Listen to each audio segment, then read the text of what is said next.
Right, here we go then. We're all ready, are we? Yeah, all rolling, Keith. Sound check, 1, 2, 3. Dennis? Yeah, beautiful, Keith. And one, please, Charlie. 1, 2, 3. Charlie. Mr. and Mrs. America and all the ships at sea. Beautiful. Thank you very much. Right, okay. All rolling. Well, welcome to the King's Head, off of New Cavendish Street here in London, Charlie. Thank you very much. Almost part of the Woody family now. I feel like I know you guys all my life. So, Charlie, where was you born? Where was I born? I was born in South Philadelphia. Mm-hmm. And that's very important when I say South Philadelphia, because the conglomerate of stars came from that area. I was born on May 14th, 1936, a day that shall live in infamy. Anybody remember that quote from Franklin Roosevelt? No. You see what I mean? People forget. But when I was a boy, Franklin Roosevelt was president forever, four terms. So they changed the law because they didn't want any dictators in America. And anyway, born and raised in South Philadelphia, my parents were first-generation Americans. Their parents immigrated from Sicily. So I'm Sicilian-American. Even the Italians don't like us. We're islanders like you guys, you know? Yeah. And of course, our history goes back 600 years before Christ. We don't even know where we came from. We're mixed blood, who knows? Yeah. But anyway, my grandparents were wonderful people. They came to America for a good life, for a better life. When my grandfather landed in New York, they had to go through Ellis Island in those days. They didn't cross borders like they do today, you know? And you had to have a sponsor to come to America in case you had a place to sleep, food to eat until you got a job. And he landed on New York on a Monday. Tuesday morning, he had a job. He went to work. And the poor guy died going to work on a trolley car when he was 68 years old. His heart flew out. Yeah. We believed in hard work in those days, you know? Yeah. And anyway, I lived in a little row home in South Philadelphia with my grandparents. We had no toilet, no bathroom. We had an outhouse and no heat and no hot water. First 10 years of my life, I grew up that way. That's why I'm short. I should have been taller, you see. And we lived there. We were very happy. We always had good food to eat and a clean bed to sleep in. So we didn't know any better because thousands of people lived like that in those days. You know, you got to remember it's 1936, not like it is today. And I grew up there in that home. My mother Mary, my father Sam. My father was a hat maker. He worked at a famous place called John B. Stetson hats, very famous company. He worked there for 33 years in steam and hot water. Horrible job. And to cut a long story short, I went through my elementary school, and now I'm ready to go into junior high. And one day my father decided he saved up $15. He was going to buy himself a suit with 2 pair of pants for $15. This is 1946, right after the war. I remember the war vividly. I lived through it as a child, you know. And as we walked down the place called South Street, which later became famous in song by the Orleans, every time we'd pass, you know, a pawn shop, he'd hesitate. And he'd hesitate. I was the firstborn of 3 sons. So finally he says, Charlie, he said, the heck with the suit. He said, pick an instrument out. I want you to make something of yourself. I don't want you to work like a donkey like I have in a factory the rest of your life. I'm 10 years old. I said, okay, Dad. I saw this nice, bright trumpet, shiny trumpet, you know. Harry James was very famous at the time, married to Betty Grable, you know. I said, about a nice trumpet, Dad. Nah, he said, you don't want the trumpet, you get a guitar. What a choice I had. So we bought the guitar. It looked like a bow and arrow. It was $15, you know, it was a harmony. And my father was a very handsome, Latin-looking man, you know. Light like my mother with the blue eyes, you see.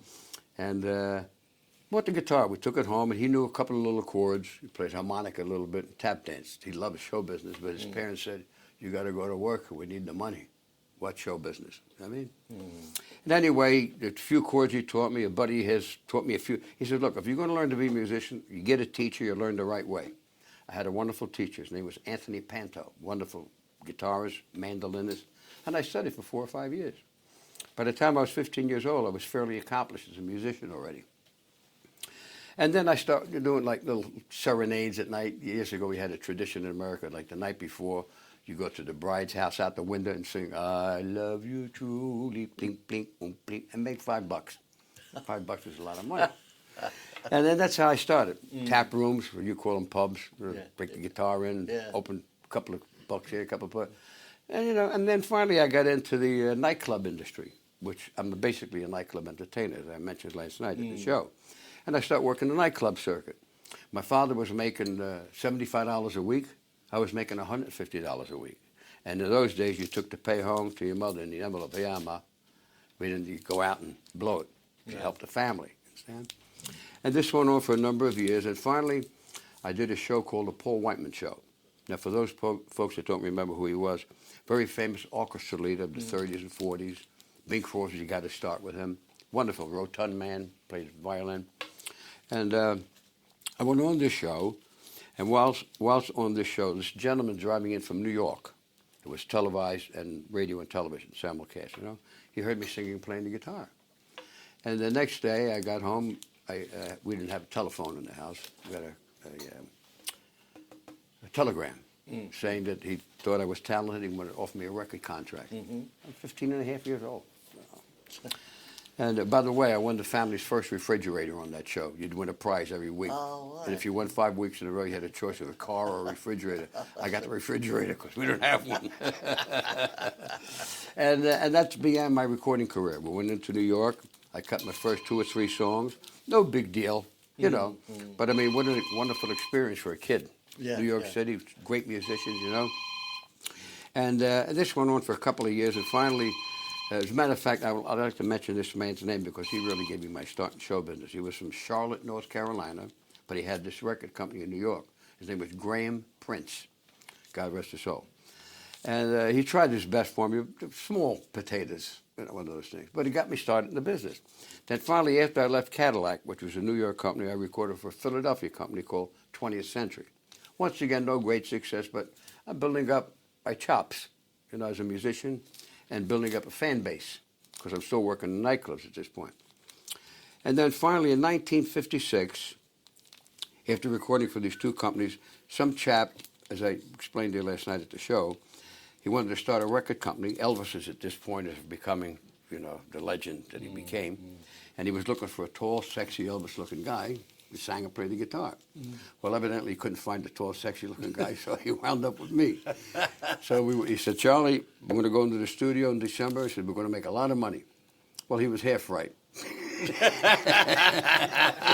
was half right.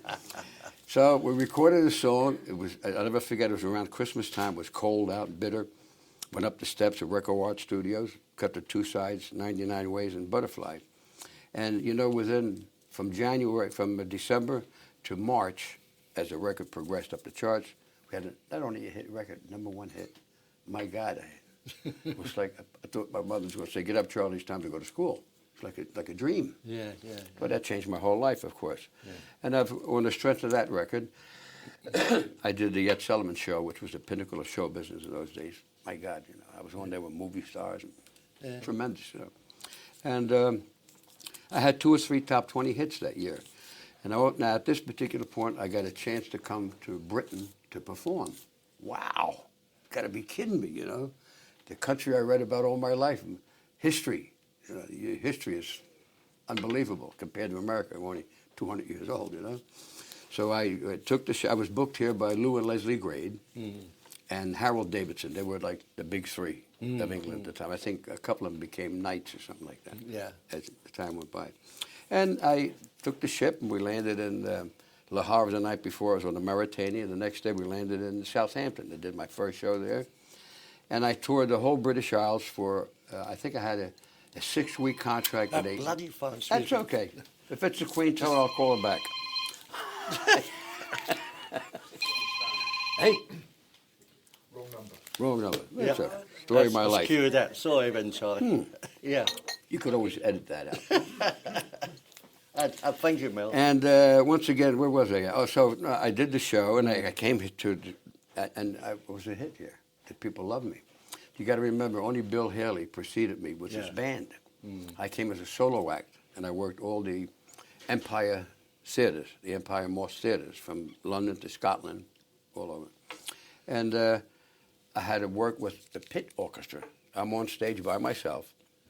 I had to take my own amplifier, by the way. They didn't have anything big enough for me to play through, with the transformer and all that stuff. You know? So when I did my first show, people loved me. What could I tell you? It was destiny, you know? And they extended the tour from 6 weeks to 10 weeks.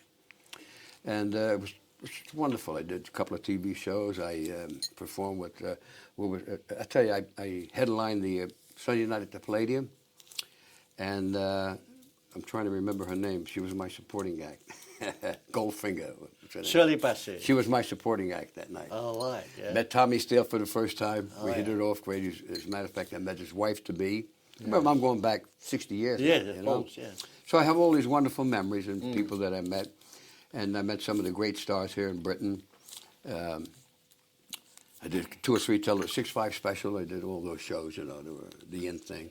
And we did pretty good. I had more hit records here than I had in my own country.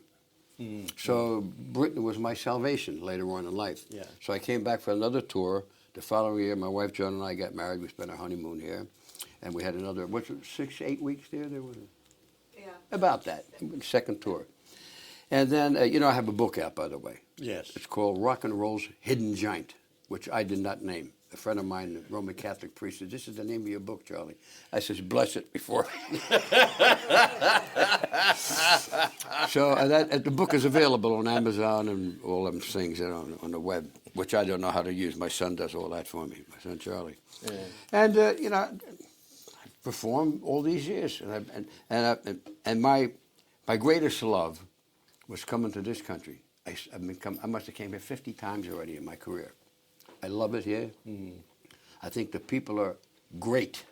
That's why they call it Great Britain. That's how you got your name. And, you know, we had a love affair all these years. So when I come here, I feel like I'm home. I mean it. I feel like I'm home. Yeah, yeah. So I told you last night, they teased me to call me a limey back home. Because I've been here so damn often, you know. And I said, "You're damn right, and I'm proud of it." And, you know, I mean, I can talk for 2 weeks about my career. There's no end to it. Yeah, just flow on as you wish. Yeah, but I'm here, and you know, and I'm still performing, and this coming May, God willing, I'll be 81 years old. I still feel like I'm 35. I don't feel like I'm 81 years old. Well, you certainly don't act it, Charlie, or look it. Hey? You certainly don't act it or look it, Charlie. Well, I've been lucky so far. My hair's a little messed up today. I didn't check that. My wife says, "Does it look better now?" We're here. Left side, It's sticking out. a little bit. Don't worry about it. At least I got hair. Most guys my age wear a hat. You know. Nothing personal. So after the 50s and into the 60s, Charlie, what happened then? Well, what happened there was the guy that told me we were going to make a lot of money disappointed me. You know, I got this guy started. I'm not taking all the credit. I take part of the credit. I'm the artist. He's a producer. It's a marriage getting a hit records, not one person. And one thing led to another, and I thought I was being cheated out of my royalties, as we all are in this business, you know. So he said, "Well, when he came to my house, he didn't come with a lawyer. He came, had a cold. My mother gave him tissues and made him homemade soup." You know what I mean? And now all of a sudden, when you want to talk to a lawyer, what lawyer? I don't have a lawyer. I come from a poor family. Only time you got a lawyer is when somebody wanted to lock you up. You know what I mean? And one thing led to another. We settled out of court for X amount of dollars. And let me get away from this guy because my career is not advancing. I see myself starting to, you know, tailgate. Yeah. And I went with one of the biggest companies in the world, Decca Records, Carl. Cut some great songs with Dick Jacobs there. One was Roulette. I recorded with 7 or 8 different countries. Everybody still believed in my talent. The only problem was when I tried to sue this man, he was a partner with Dick Clark of American Bandstand. Yeah. And I cut my throat. I didn't know he was a partner. I would have kept my mouth shut. But it was too late. I used to do that show. I never appeared on it anymore. Then I stopped playing my records. They had a network of people around America that one guy would control 15 or 20 different disc jockeys. And you needed them to get a hit. Because if they don't play your record, you could have the greatest song in the world. If nobody hears it, nobody's going to buy it. No, that's right. And my career went from here, way up, all the way down. And I went from $1,000 a night to $50 a night. That's how things bad things got. But I had a good wife, stuck with me. We had a child at this point, and then my son was born, then my daughter was born 3 years later. And they wanted me to come back to Britain again, but I turned it down because I couldn't afford to leave my family alone. Yeah. You know? Then we also had some domestic problem in the house with my parents, which I won't get into now. You have to read the book about. It's a wonder I hadn't committed suicide in my life. What happened to me? But see, I never drank. I never took dope. I come from the school of hard knocks. You pull your bootstraps up and you go to work. I mean, I work with Jones. Hey, pal, I thought you were a big star. What are you doing in this dump? I says, hey, I'm trying to make a living. Am I hurting you? Would you spend $2 for that beer? Here's your $2 and get the hell out. Don't aggravate me. I'm trying to make a living. Yeah, yeah. When I was on top, you'd say, hey, you know. Yeah. So they love to kick you when you're down. Oh, So yeah. I had to start all over again, man, from scratch. And I never got to the point of fame that I did in the beginning. But you know what? I built a fan base throughout, not only America, but throughout the world. I played 15 countries already.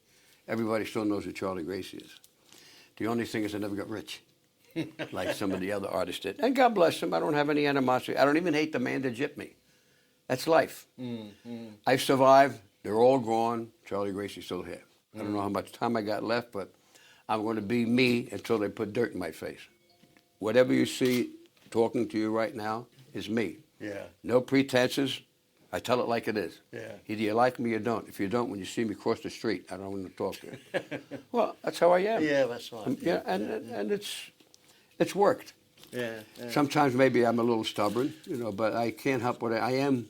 What I am. Yeah. God made me this way, and I'm going to die this way. That's all I can tell you. And then many, many, many stories along the way. Yeah. Many, many stories along the way. So that's about it in a nutshell. Yeah. So the 1970s, that's when you came back to the UK, or late Yes. 70s, wasn't Yes. it? Yeah. Well, like I said, I didn't come here for 21 years. I figured everybody forgot who I was at this point. Yeah. So I ran across my agent, who Bernie Rothbard at the time was a good man. He kept me working, you know. He said, Charlie, you got talent, you'll always work. So at least I knew I was going to make a living. Yeah. So he took a plane trip over and he met a guy named Paul Barrett from Wales. Oh, yeah. He met 3 or 4 guys. He said, this guy seems the most honest guy to meet, Charlie. Let's go with him. So I came back again in 1979, and unbehold, my audience was still there. I mean, there were smaller pubs and things. It wasn't the Palladium, wasn't the Hippodrome where I headlined the shows. But these people still like me. And it started building and building again to the point where we're at today. I mean, I could move here and make a living here if I wanted to.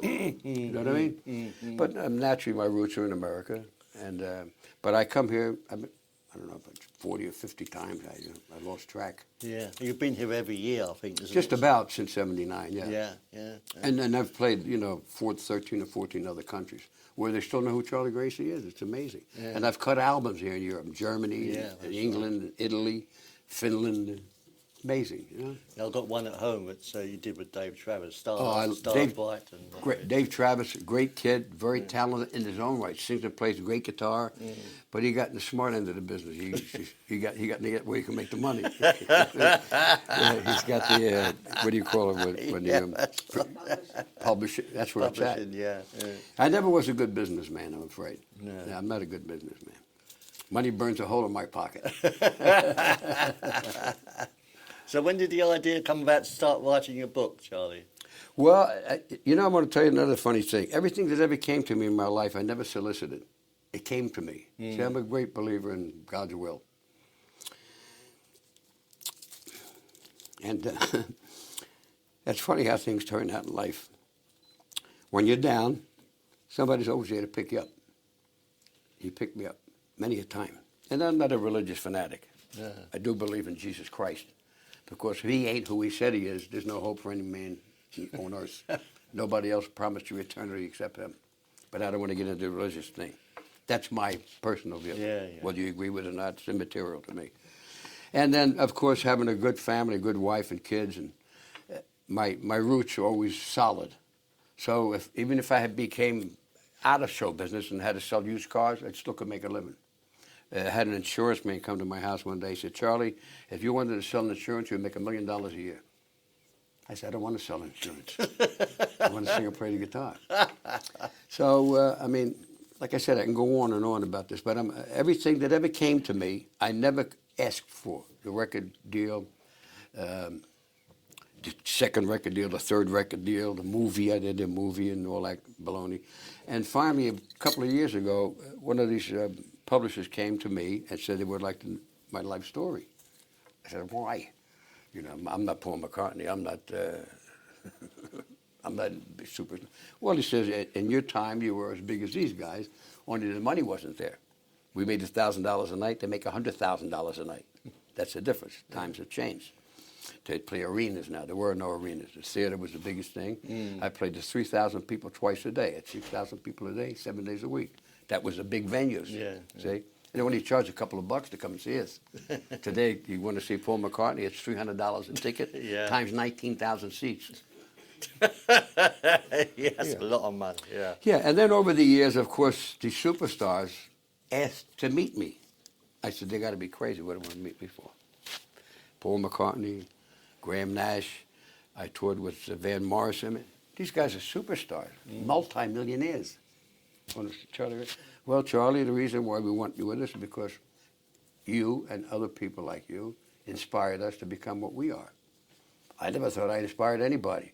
I was happy to be making a buck. You know what I mean? We were poor people. The little stardom I had changed our life. But it wasn't meant to be. But you know what? They're all gone. All the guys that cheated me and all the rest of it, and I'm still here. And I'm fulfilling my destiny. Whatever time I got left, I'm going to keep doing this until it's time to go. Yeah. Yeah. Nobody lives forever. And we'll all meet in the great by and by.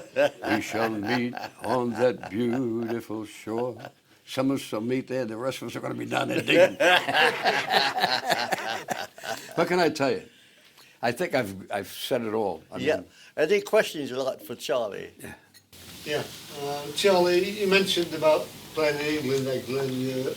What about back in America? How often do you play and what sort of places do you play? I still do 60, 70 dates a year home, Yeah. even today. But I have do- my own little trio. Yeah. You know, we work, go in the joint, we do a couple of sets a night. And every place we play, we full. Of course, I'm not playing to an arena with 14,000 people in it. You know, 400, 600, 300, whatever happens to be. 2,000. I played Lincoln Center, 5,000 people. I was there with Burton, the guitar player, James Burton. and Sleepy LaBeef. Oh, yeah. What a great show. We had such a great time there, you know. They Sleepy, this is what we live for. 5,000 people. And, you know, you play big venues, you play small venues. I played Vegas. I mean, on and on. It's been good. It's been good. As a matter of fact, I just did a show in Cumberland, Maryland, about 250 miles from my house. Got in the car, my wife and I drove there. My kids came to meet me there, 250 miles back. Sometimes you work 50 miles from the home. Sometimes you have to fly 7,000 miles.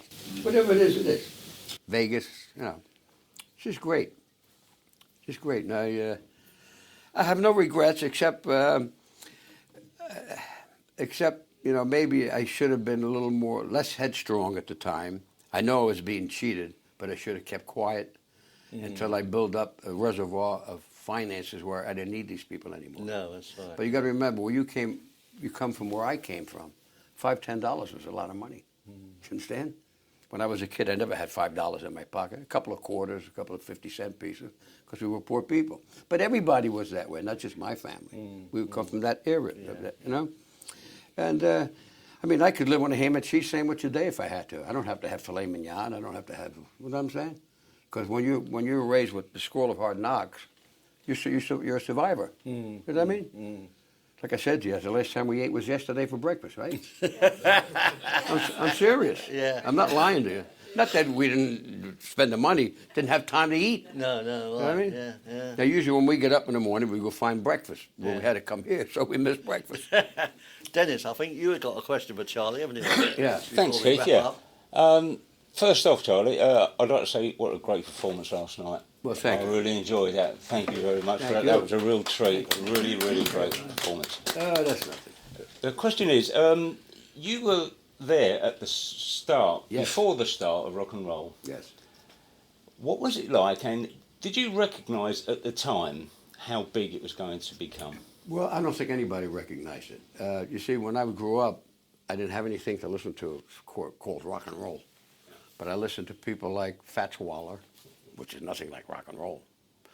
Let's see. I listened to a lot of black music growing up as a kid because it had that rock and roll feel. My mother was a big country fan, so I had the country influence. My father was a big fan of big bands. So you put the three of them together, my head was bursting with these sounds as a kid, you know? So I picked up a little bit from each, and I was prepared for this thing called rock and roll when it came. Because if you listen to my early records from 51 to like 56, I was already playing rock and roll, but there was no name for it.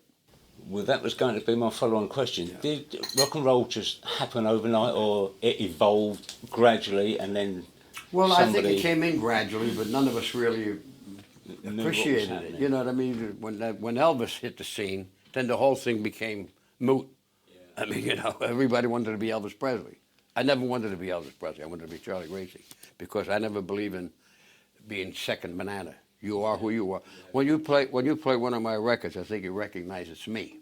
When you play Jerry Lee Lewis, you recognize it's him. When you play Fat Stuff, you know, I don't want to sound like somebody. I have my own sound, as you saw last night. But it was a difficult time because you're a kid, you know, you're a teenager. And I remember Johnny Ray's first record. I fell in love with Johnny Ray. Right. Great.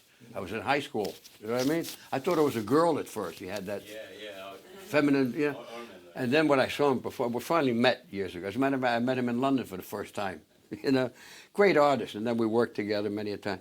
Just it was a like a rocket ride.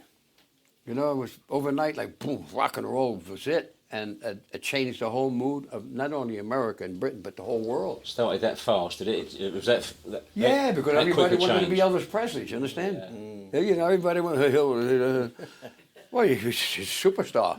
There'll never be another Elvis Presley, as far as I'm concerned. I mean, as big as the Beatles were and all, he's the one man sold more records than anybody in the history of music. Yeah. Still selling, he's dead.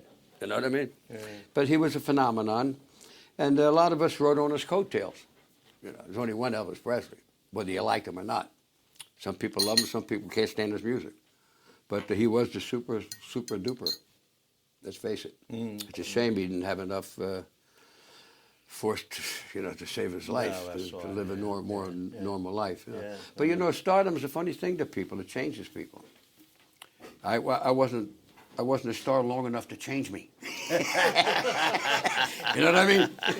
I had 2 good years, and then I saw the storm coming. Holy poop! You know what? C'est la vie, say the French. Yeah. That's life. Could have been worse. I could have been dead 20 years. Yeah. Look at Bobby Darin, God rest his soul. We were born on the same day, the same year, May 14th, 1936. He was 37 years old when he died. I don't want to trade places with him. Great talent. He's more famous than me. Charlie Gracie's still here. I love Bobby. He was great. You know, over the years, you meet all these fellas. Some of them are great. Some of them are nice. Some of them you want to get out of the room. Man. Everybody's different. You know, we all have our own character. And I've always tried to be an artist of the people. You want to see me? I'm available to anybody. You know what I mean? I just don't like being taken advantage of. Then I have to go, yo, you know what, pal? Take 2 steps back now. You know, I give you the shirt off my back, but the shoes off my feet. Now you want my shorts? I'm not going to walk around naked for nobody. And you know, like I said, that's about the thing in the nut. I probably left out 40 or 50 things, but it's impossible to get a hold of. Oh, you of know. course it You got to get the book. You got to get the book. Oh, let me buy the book. You've got some video, Charlie. Have you got your book with you? No. First of all, to carry all that garbage on the plane, you know, I got to carry my guitar weighs like 60 pounds. You know what I mean? The only thing I have is some CDs that Dave Travis produced years ago. Yeah. And I talked to him and he said, we sold 10,000 of those, Charlie. I said, no, I used the money to eat and put gas in the car. We're driving around, right? Was it $9 a gallon gas here? Holy smokes. Well, we should wrap it up now so that Charlie and Joan and everyone could eat. Any more questions before we call it a day? Short one. How about when you Yeah, went to see a Bill short one. Haley and the Saddlemen? When What, you huh? were a young boy, you went to see Bill Haley and the Saddlemen. Yeah, well, you know, They my inspired you? parents took me to, when I was a kid, Yeah. this is before I became anybody, they took me to a place called Sleepy Hollow Ranch, Quakertown, Pennsylvania, about 40 miles from Philadelphia. That was a big distance in those days. My father had a 36 Ford, just about made it. And I saw these guys, they came out with cowboy hats, Bill Haley and the Saddlemen. I never heard of these guys. And when they started playing, whoa, that's just really what I want to do now. They inspired me. Yeah, I see. A guy named Denis Hoare who did all the Yeah, lead guitar. yeah. from South Philadelphia too. I know the whole family. What a great guitarist he was. So if anybody influenced my guitar work, it was Denis Hoare. Oh, right. He died. He fell down the steps. 36 years old. Yeah. Broke his neck. Big heavy guy, you know. But that was what got me stimulated. Because when I saw that, of course, there were cowboys, you know, the cowboy hats. Then a year or so later, they had the big hit on Essex, and then they went with I think Decca.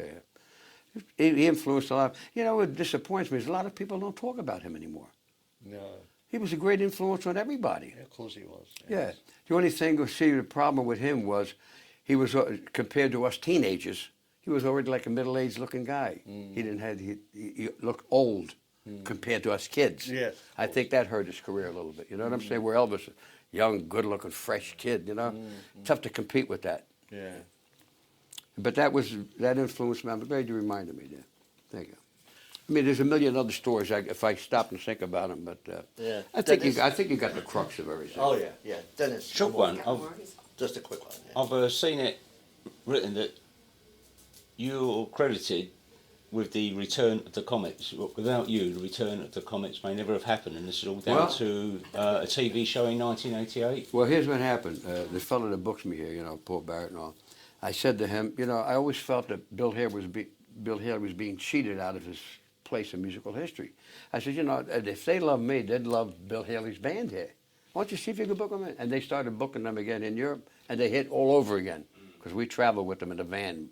The stories we told, it's a shame nobody recorded them. You know, 60 years of show business, 60 years of all their stories. Because they were all, most of the fellows were Italian-American, you know? So we had a lot more in common. Dick Bocelli's still alive. He's like 94 years old and still playing. Joey D'Ambrosio, he's like a year or two older than me. But I remember when it was Freddie Beecher, great guitar player. Yeah, that's right. Johnny Grandi on the piano. The original. Yeah. We traveled, and Freddie Fingers Lee. I love Freddie. You remember Freddie Fingers Yeah, Lee? of course I do. I loved Freddie. He was a great guy. And he would drive it. He only had one eye, you know. Yeah. We used to say, hey, Fred, keep an eye on the road. Right? And he drove us all over Britain and Holland and France. We traveled together. Had a ball. My wife was with us, should say. We had a ball. The stories we told, my God, you know. It's a sure could have 4 albums out. But without trying to sound like I think that little door I opened for them opened a whole new career for them. Well, you appeared with them in Philadelphia. Yeah. Remember? In 1987, was it? Yes. And, Yeah. and I You remember suggested the name to you. Mike Pedersen? It Yes. would be good to. Mike just died. He was 98 years old. He was a good friend of mine. And we were all in the show together that night. The Comets, me, Mike Pedersen, Buddy Greco, the Four Aces. You know, we're all hometown boys from one little section of Philadelphia. And that's where we got this whole thing started again. You know? I forgot that. You see, you forget. Hey, give me a break, you know, for an 81-year-old guy. I think I did pretty good, right? I don't have dementia yet. Oh, that's fantastic. Thank you, Charlie. No, thank you. Thank you. Thank you. I hope I didn't give everybody a headache. Again, Keith, if we can. Oh, okay. Oh, Hang on. One You can smoke one more. one more. more. One more. Look up here, Keith. Look up here. Look at the camera. Atta boy. Cheers. Well, then, God save the Queen. buffet. How about if we did